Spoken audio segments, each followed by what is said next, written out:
Cashflow Diary Podcast, episode 450. Welcome to yet another exciting episode of the Cashflow Diary Podcast, the podcast that teaches you insider tips, tactics, and strategies for creating leverage streams of cash flow into your life. Learn from top-performing entrepreneurs, business owners, investors, and thought leaders from across the globe as they share their secrets to success. Like what you learn on this and other Cashflow Diary podcast episodes? Go to learninvestingnow.com and sign up to receive powerful tips and information that will help you succeed as an entrepreneur and investor. Now, here's your host, investor, entrepreneur, business owner, educator, speaker, author, and master facilitator of Robert Kiyosaki's cash flow game, Jay Massey. All right, ladies and gentlemen, welcome to another episode of the Cashflow Diary Podcast. I'm your host, Jay Massey, and I'm glad that you are here today because sometimes we can let things limit our possibilities that don't necessarily have to. Well, what do I mean by that? I mean, some of you could live in a place that is not conducive to a particular type of business and therefore think, I cannot do that business. For example, if any of you happen to live in Antarctica, you're not selling ice cream today, are you? You get my point. Here's what I mean, though. When it comes to real estate, often, your backyard is a great place, a great strategy to begin. But for some of you, your backyard is about the price of the Taj Mahal, meaning it is impossible for you to go out there and get started in a small, sizable way, tangible way that doesn't require a small fortune just to be able to eke out maybe $100, $200, or $300 a month of cash flow. And you're just like, man, how on earth am I ever going to do this thing? Especially if you're in real estate. Well, I have with me today a gentleman that you've heard from before. And more importantly, we're going to talk about something that I think is important to you. And it's the concept of long distance real estate investing. Now, let's be clear. Even though the real estate is far away, the mailbox money is still right in your front door. So you just don't have to go that far to get paid, but you do have to do things differently. And he has written a book called Long Distance Real Estate Investing: How to Buy, Rehab, and Manage Out-of-State Real Estate Properties. I'm talking about none other than David Greene. He is an author, real estate agent, and he also lives in the Bay Area, which we will collectively call the home of the most expensive rental property on the planet, or at least that's what it feels like, I'm sure, from being up there. Now, I hope you are ready to listen. I hope you're ready to take some notes. I hope you're ready to find possibility and increase your probability of actually going out there and making something happen. Help me welcome David Greene. David, you there? What is going on, Jay? How are you today? So far, so good. Pretty excited. Excited for you, excited for life, excited for cash flow and everything that everyone is doing. So do us a favor, because you sit in a very unique position. Very few people make it here twice, and you are. So give us an update of what's been going on since the last time we had a conversation. So first off, I am very excited about your intro. That was incredible. I should pay you to just follow me around everywhere and announce every time I walk into a room. I could get used to that. Yeah. So since I spoke with you last, my real estate agent business has been doing really well. I ended up as the number one agent in my office, and it was basically 1 year full time. Nice. That went really good. And it's basically because I take the principles that I've used for real estate investing and I've applied them to being a real estate agent, and it's worked really well. So that's something that I'm passionate about, is learning what you're doing well in one area of your life and how you can take those same skills and translate them into another area of your life to do well there, because very few of us are going to get to where we want to go with just one step. Usually it's several steps, right? One leads to the next and leads to the next. And we're all looking for financial freedom. So you need to understand that you're going to need several different steps to get there. It may be a whole bunch of different rental properties. It may be a couple different businesses. It may be just learning how to work at the job you have right now and develop skills before you're ready to step out. But that's something that, I've been spending a lot of time thinking about and studying and meditating on is, well, how did I do well in this versus that? And what I found is that if you take these principles that make you successful in one area, you apply them to another, you tweak it because every area is a little bit different, you're very likely to find success there. So what I've been able to do is take, the principles that made me a good real estate investor in my own market and start investing in other markets when mine just became too expensive. So like you mentioned, I live in the California Bay Area, and during 2010, I could buy deals out here. I mean, everyone could buy deals. It was like hitting water to fall out of a boat. And when that changed, it just became a barren landscape of deals. You were not going to find a property that would cash flow. And I've had to learn to go to other areas that make more sense and do it there. Well, hold on. You're saying a $500,000 one-bedroom condo doesn't cash flow? Yeah, you're not looking at the 1% rule. You're looking at like the 0.3% rule. Oh, I can't possibly imagine why that would be a problem. So totally understood. So as would happen with many entrepreneurs, when you are faced with the challenge, you have to adapt or die. Yeah, I mean, at the end of the day, and you've chosen to adapt. Now, before we get too much further, though, I got to ask, because I know you have a passion for basketball, and I'm curious, how's the bracket going? This year I wisely recognized that I've been too busy to follow, and I didn't want to set myself up for heartbreak. And looking at how it's turned out, I am so glad I didn't get invested into that, because I mean, this is like the craziest bracket I've ever seen. Have you ever seen anything like this year? No, I was wondering if Xavier, who I know somewhere, I've seen so many posts, people are like, why did I even bother? I'm like, yeah. I don't know. Yep. It's like you could not predict the upset, the crazy, but that's kind of how markets are, upset and crazy from time to time. But yeah. I know from a lot of experience, having done similar things to what you're doing, when it comes to investing in long distance or something that's further away or foreign market or what have you, there's lots of anxiety, lots of fear. I'm curious to know, why did you feel the need to write a book specifically? Because there's lots of real estate investing books, but you're specifically talking about long distance real estate investing. What is it that you see that's available to people that they might not be seeing or witnessing right now?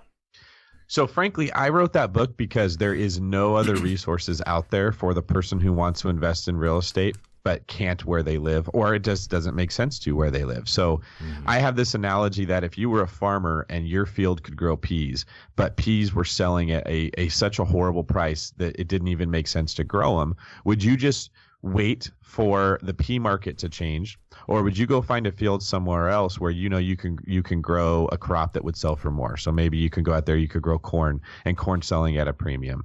It wouldn't make any sense to sit on your hands and say, woe is me, I guess I can't plant anything, I'll just do nothing, when a little bit of work up front could yield you huge results. And what I found is, with real estate investing, the fundamentals are exactly the same no matter where you go, right? It's in your head that you think you can't do it.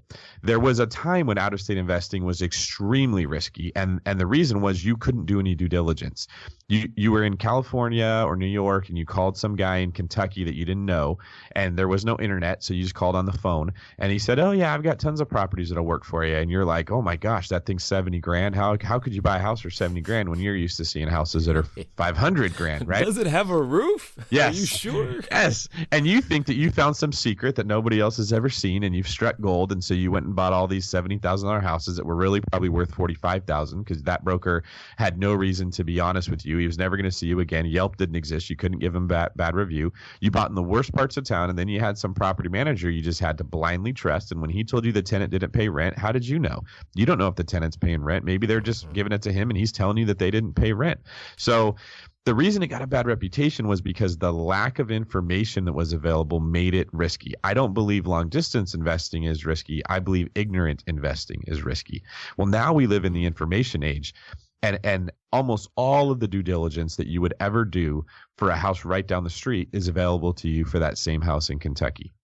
And furthermore, you now have ways that you can form relationships with people in Kentucky, per se, that can do the job for you rather than you doing it. And I think, Jay, you can recognize that one of the biggest hurdles for entrepreneurs is they want to try to do everything themselves. They don't trust people. They don't know how to recognize talent. They don't know how to leverage themselves, right? And they create this artificial ceiling to their own success because they're trying to do everything. Now, none of us are good at everything. In our last episode. Hold on. maybe you, right? But you're an exception, right? You're the LeBron James, okay? For the rest of us, like, I'm Steve Kerr. I could shoot 3-pointers really good. I'm not the guy you want to get in there to get a rebound, all right? Recognizing that about yourself is one of the quickest ways to make yourself a better player. Because if Steve Kerr knows this is where he's successful, he shoots threes, he's only going to go to teams that already have a Michael Jordan on him or a Tim Duncan because he knows he's going to get open looks and he doesn't need to rebound. Well, my real estate investing philosophy is the same way. I know there are a few things that I do really well and a lot of things that I do not do well. And I find people in those areas to do those parts for me that I don't do well, and it's kind of supercharged my success. I get that 100%, especially the team analogy. Now, when you talk about being able to do the due diligence, I'm going to make an assumption, possibly not that far-fetched, that there's a lot of what you're really saying is that technology is changing real estate to make it more accessible. So therefore, the long distances, I mean, there was a time where we actually used stamps to send communication. I'm like, yes. When's the last time you had one of those? But what you're saying is that the advent of technology is what's making this more possible. Talk to us a little bit more about what are those tools? What is the technology that makes long distance investing? I think the word you used was, can make the long distance investor less ignorant about what it is yes. that they're doing and how to be better at it. So that's really the first thing that I talk about in the book is the technology that I use to make real estate investing long distance just the same as if it was next door. I had an eye-opening moment when one of my properties that was an hour away, I got that email from the property manager saying, hey, there's a leak in the sink. We want to send a plumber. Do you want to send your guy or should we send our guy? And I asked him to send me a picture of the leak because I wanted to see how bad it was. And it was like a significant leak. It was pretty bad. So I said, no, just send your guy. I don't want to try to get a hold of someone to send him out there to maybe save a little money. And I had this light bulb go off like, man, it's an hour away, but I'm not going to go out there and look at it to make sure that the leak is real and to try to fix that myself. I have better things to do with my own business and go try to learn to be a plumber and fix a leak. It was the same thing I was doing for that house that was several states away. They sent me pictures or video of what the problem was. They gave me the option of how to fix it. And then I had built a system where I could either dispatch somebody that I had already found in that area that could fix it or rely on them to do it. It was the exact same process.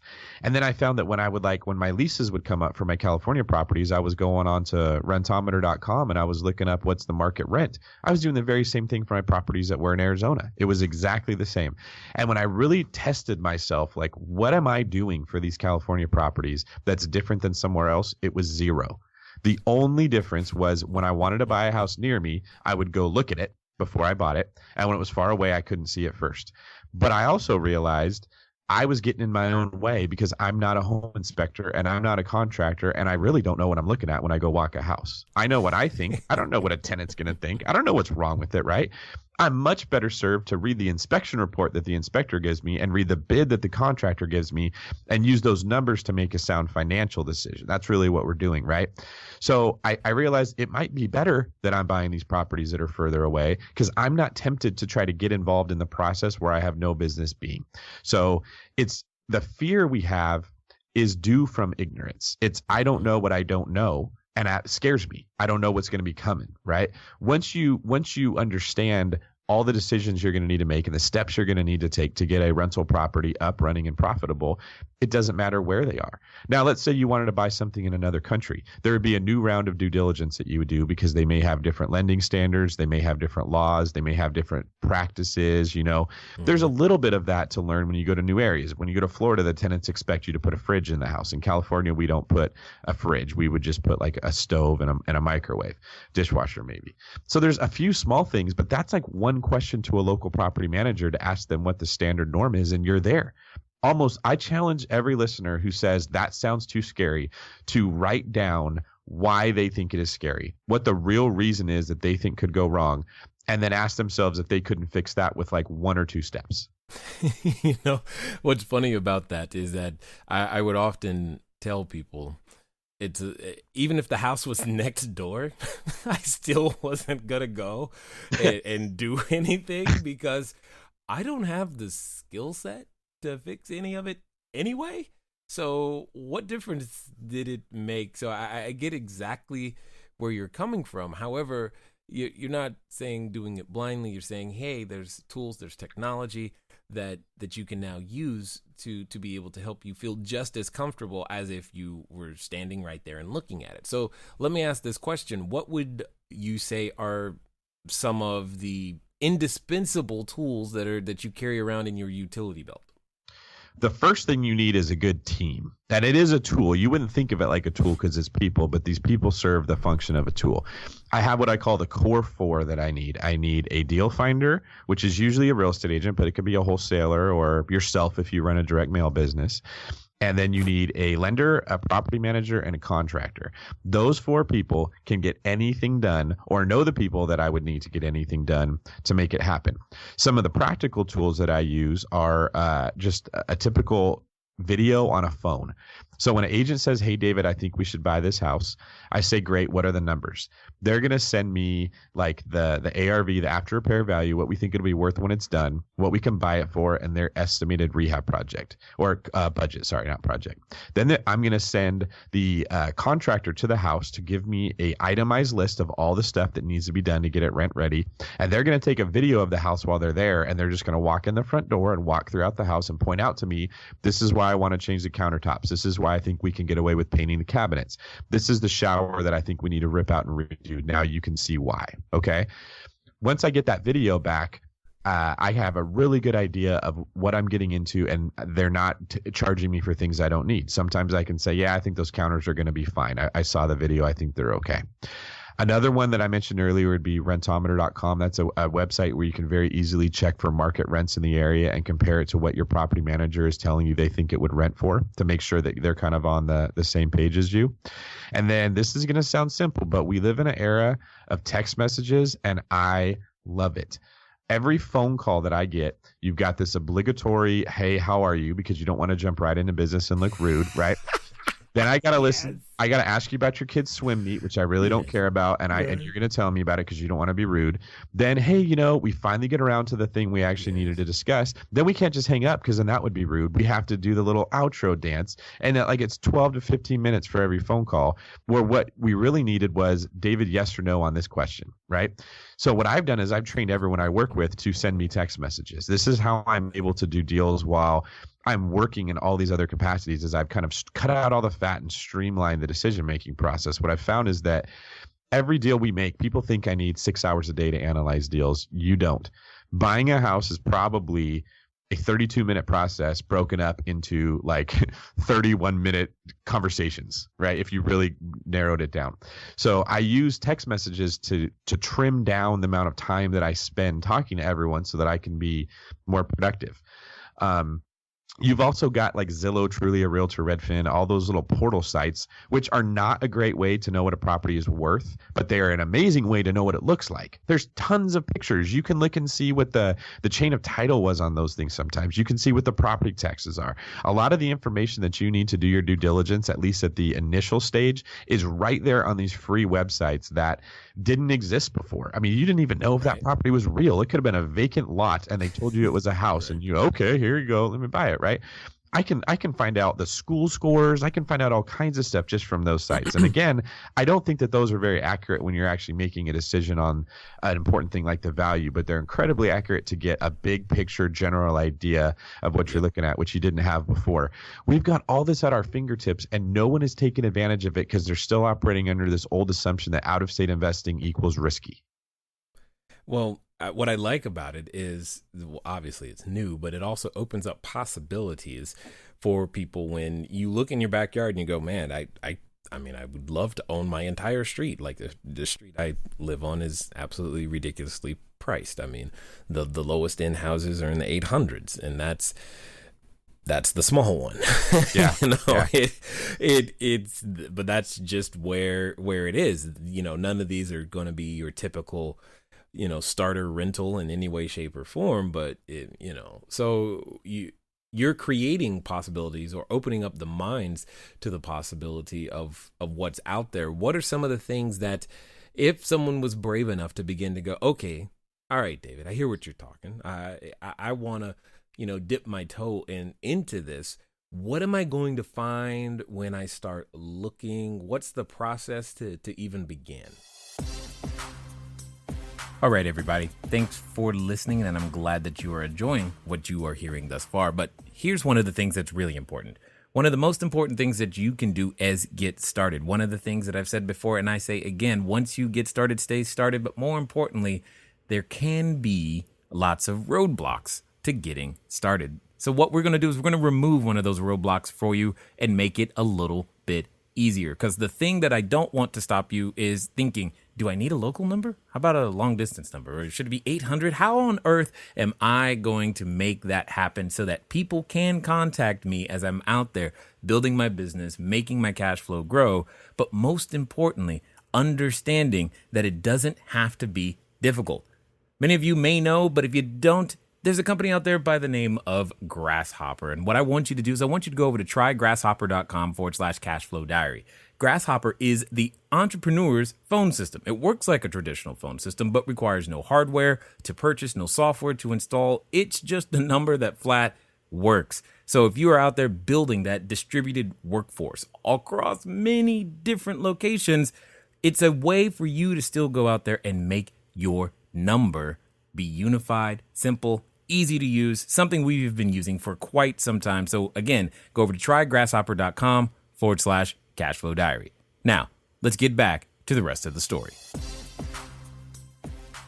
The first thing that you want is also the most important, and it's a person in the area that you're looking in that is familiar with real estate investing, is familiar with the process, and has people they can refer you to do the different jobs you need.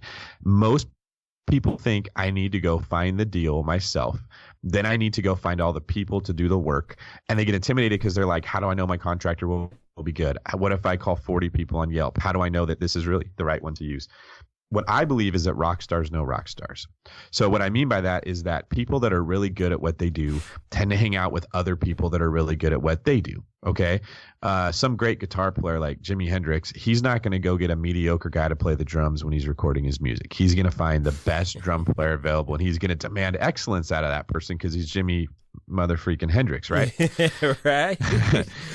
Right. So if I wanted to get into, internet marketing or internet education or how to run a podcast, and I came to you and I said, hey, what products do you use? I know I really wouldn't need to vet that too hard because you're really good at what you do and you're going to give me really sound advice. If I go to some guy who's trying to do this halfway job out of his garage and not very good at it, I'm probably going to have to look at the information he gives me very, very closely. So that's one trick that I use to save myself a lot of time is if I can find a great real estate agent in that area who's very familiar with real estate investing, probably does it themselves, their property manager is probably awesome because they're going to demand that that person is really good, just like they're really good. That property manager is probably going to be able to refer me to incredible handymen that do really good work for really cheap because they rely on that to build up their business and serve their clients, right? That realtor is going to know a lender that works with investors that isn't just the cookie cutter guy. Oh, you conform to normal standards, you can get a loan. Maybe has some creative options out there for investors when you get more than 10 homes or you're in a situation that your debt to income isn't good enough, but this lender won't care about it. Whatever the case may be, they're going to know the people that you need to know to find yourself successful. And what I used to do when I was new is I would just be like everyone else. I'd go look for deals. I wanted to learn how to fish. Where are the fish at? How do I catch them? And that's a good strategy. What I do now is I go look for a fisherman that has so many fish that they can't eat them all. They're going to rot unless they sell it at a really good price. So I spend all my time looking for people who are doing the same thing as me, wholesalers, real estate investors, property managers that buy rentals, real estate agents that invest themselves, and letting them know when you find a great deal that meets my criteria, and here they are, and you don't have the money to buy it, bring it to me first and I'll give you a bonus for it. Or a wholesale fee, an assignment fee, whatever the case may be, right? So I've surrounded myself with, because none of us, most people don't have cash on hand to get every deal that comes their way. When you start off, you don't have any money, then you can't find any deals. Then you get to the point where you find more deals than you have money for. That's usually the way that the thing works. So I want to catch people at that level of, the graph or the line where they don't have enough money to buy every deal, but they don't want to lose this great deal. They're going to lose that fish. It's going to rot. They're not going to be able to eat it. Well, bring it to me and I'll buy it at a discounted rate and give you a little bit for it. So once you get that down, then you start having conversations with these people that do know the area like the back of their hand because they live there. Your property manager, if they manage a lot of properties, knows every single nook and cranny in that city. They know what side of the street is okay, what side's not. They know where the tenants that they are working with want to move to and where they're not super happy about. They know what kinds of properties people are into, if it needs a garage or if a carport will do. All those questions that everyone's saying, well, what about, I don't know this.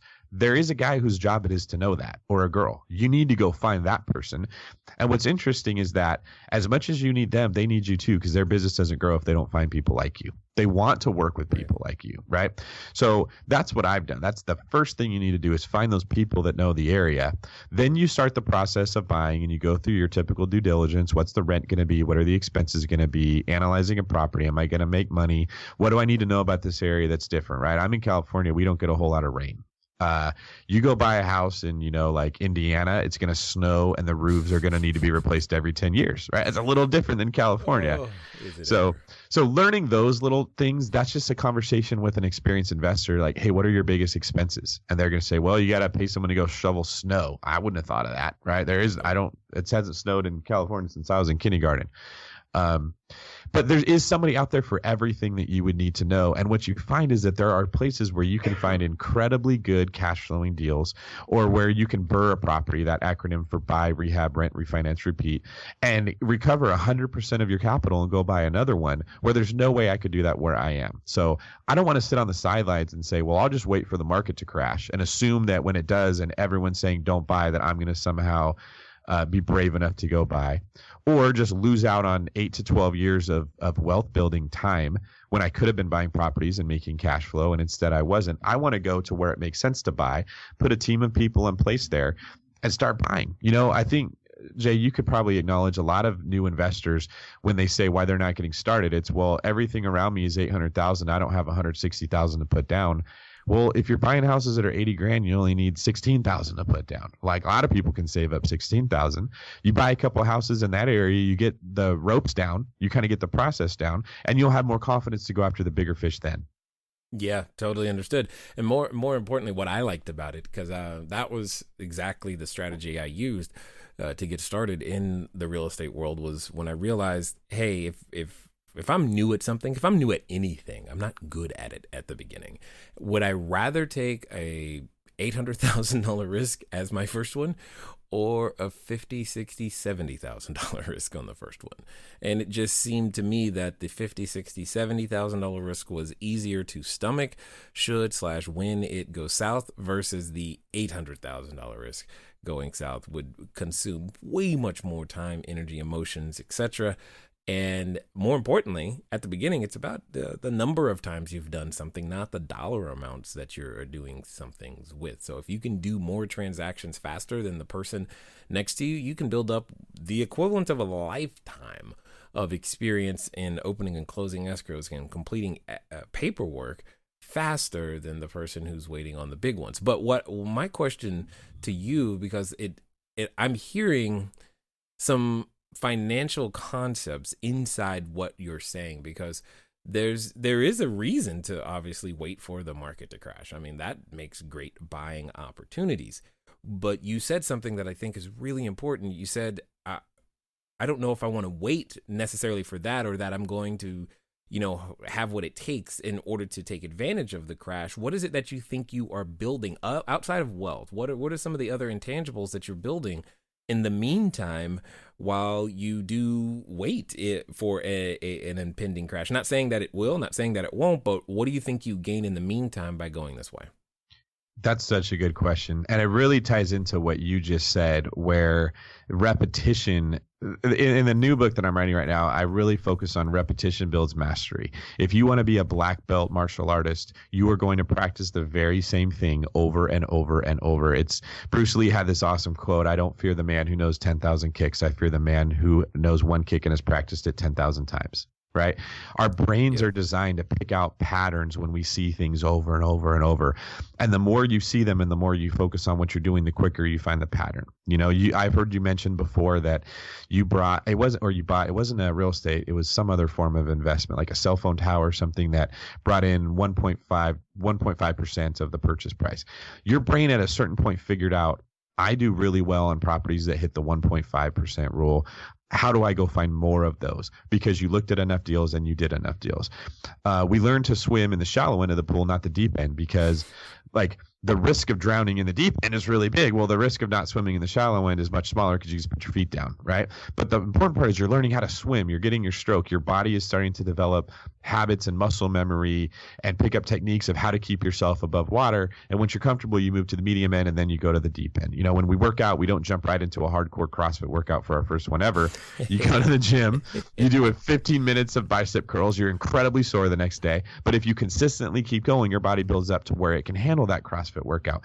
It's like you said, the repetitions are what make you successful. So what I'm doing, buying in these markets where it's kind of lower risk and lower reward because the properties are much cheaper. So the reward for it, me adding a ton of equity or seeing a ton of appreciation is smaller, but so is the risk is my repetition. I'm going to the gym every day and I'm kicking that bag when everybody else is sitting on the couch and saying, well, I'll wait for the market to turn around. Then I'm going to get in there and I'm going to start training.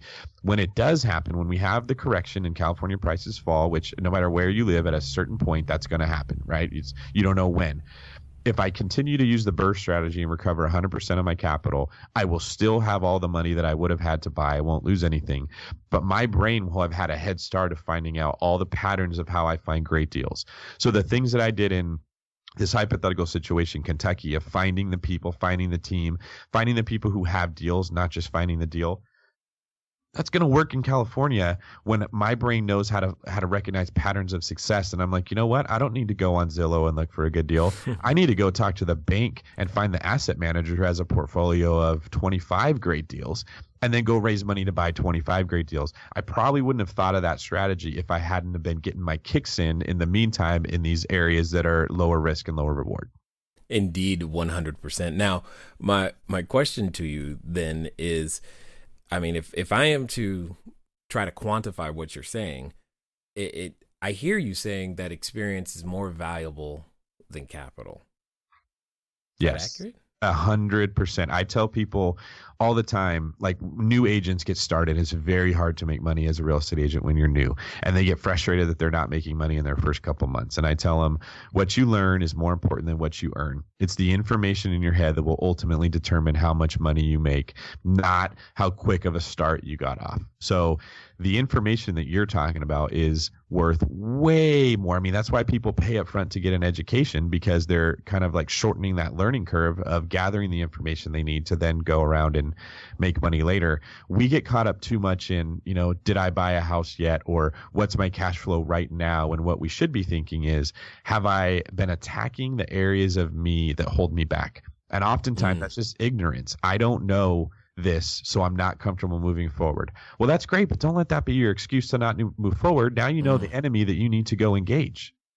Indeed. I love it because I've often thought it's okay to be weak. It's just not okay to stay weak. Oh, there you go. And that's exactly what I feel you're saying. And when you start using words like in engaging the enemy and attacking the areas, I get all kinds of jazzed up, you know, because I'm like, yes, let's do this thing. And the thing to realize is there's always areas, regardless of the amount of accomplishment that you've had or not had or you've yet to have. There's always areas, and that's part of the human journey at the end of the day. So what I really hear you saying is that you're gaining time. I mean, by starting today, and you were in a better position than not having started, because the person who's waiting and sitting on the sidelines, they can feel like they're doing the wise thing. So what would you say to that guy? I would say that I thought the same way in 2010 when I thought being conservative was the same as being smart. And I bought one house a year because I was thinking, well, what if it goes vacant for 12 months and I can't find a tenant and all 4 of my properties do it at the same time, right? And I'm like a single dude who can work 100 hours a week if he needs to and has a very steady job as a law enforcement officer. It was stupid to think that way. I thought I was being safe. What I really did was buy one house a year when I should have bought 4. And knocked out probably $2.5 to $3 million of equity that I would have built during that time if I had bought 4 houses instead. Someone asked me a question. It was really good. They said, David, how hard would you work to make $20,000? And I thought, I'd probably be willing to do this, right? And then they said, how hard would you work to stop someone else from stealing $20,000 from you? And immediately you're like, oh, I would fight to the death, right? Like no one's going to take that from me. But why do our brains think that it's better to fight to keep what we have rather than to grow to be able to get more? Theoretically, if someone stole 20,000 from me, but during that time I went and made 40,000, I'd still be ahead. Our brains are hardwired to protect us from loss, to protect us from pain, all these things that are great when we're running around in a jungle trying to hide from tigers, right? But that's not where we live, right? We get on the internet and we drink our Starbucks and we drive around in a temperature controlled car. Like, there's very few of us that are fighting with tigers. Reprogramming your brain to look for opportunity and asking yourself, what would it cost me to not do this? That's what I like to do now. If I don't buy this property 30 years from now, when it's gone up times 5 just from inflation alone, how much will that have cost me to not do it? To not take this risk, to not work on this part of myself that's holding me back, to let my ego or my pride or my defensiveness or my laziness, whatever the case may be, stop me from taking the steps that I know I should take. What is that really going to cost me in the long run? And when I reframe everything through that lens, there's this I need to engage, like what we just talked about. That's actually what I named my LLC, because I wanted to always remind myself, you're going to get afraid, you're going to get scared, you're going to lose confidence. You need to engage with the things that are tearing you down. You don't need to run from them. And if the average person had any clue how much staying in their comfort zone and not engaging the things that hold them back was costing them, I truly believe they would be sickened at what they could have done with their life had they taken those steps to grow. There was a friend of mine who said to me once, he's like, my personal definition of hell is to meet the man that I could have become. And I was like, I understand that one. There's nothing more challenging than facing the person that you could have become simply because you let a fear, stop you. I mean, we've been down that road of fear. What's down that road of fear. And to go so far as to name your company something like that, to remind yourself, says that you are committed to this transformation process. Because ultimately, David, what I hear you saying is that you must become a different person, period. The person that you were as a police officer is not the same person that you are today, because today you would buy significantly more. Knowing what you know from the beginning, you would do things differently. For someone that's in the beginning position, or someone who's in some sort of a transition, what was it that finally got you to flip the proverbial switch? I had this frustration that was building up in me, that I know there's more and I know I'm capable of more, but I don't feel like I'm capable of more. And I realized... Whoa. Hold on. Okay. There's a lot of people who have that frustration, but you actually did something about it. What was the do something about it? A lot of people probably are feeling that right now, and they've been feeling it for years, but they've grown familiar with it. What changed? I surrounded myself with people that were telling me, you could do more. You should be doing more, right? When I started talking to other people about what my thoughts were, what my dreams were, what my hopes were, and they were always like, that sounds really smart. You should do that. And I found that everyone around me was believing in me more than I was believing in myself. And I had to ask myself, why don't I see myself that way? What I realized was I was waiting to feel strong before I went and worked out. I wanted that confidence before I took the steps. And life does not work that way. If you wait to feel strong before you go work out, you'll never get there. Your first trips to the gym should be horrible because you're in terrible shape, and that's how you know you're exactly where you need to be. Every time I see a really big overweight person running, I just get filled up with this, what you just described, that let's do this feeling, because I know that is exactly where they should be, but it probably does not feel fun. Like the tiny little long distance runner that can go for 20 miles and, run triathlons. I learned to look at this hurts, this is hard, this is scary as I'm doing the right thing. That's how it should feel when I'm working out. And then with each little gain or little success I had, it gave me a little more confidence to do the next one. And I quit trying to do the whole thing in one move. And I understood it's a process of really small steps and I need to keep taking them. So things like listening to podcasts like yours, I personally think you have one of the most inspiring stories that I respect so much, that you understood I'm not happy where I am and it's my fault. I need to fix this. And you took that responsibility on yourself. And now you've built yourself up into this giant. I think that's why superheroes resonate with us. We love the stories because every story starts out the same.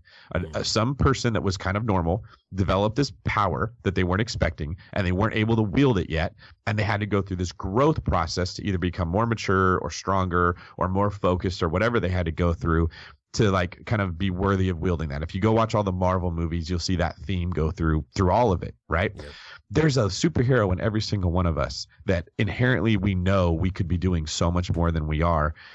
Engaging in that process, telling people around you, this is what I want to do. I'd like you to help me, hold me accountable. Point out when I'm not living my life according to these standards. Stuff like that, right? Makes a really big difference, because if people start saying, yeah, you were saying you wanted to do this, and all I hear is excuses coming out of your mouth, it's bringing to the front of your mind what's holding you back rather than letting it kind of hang out in the back.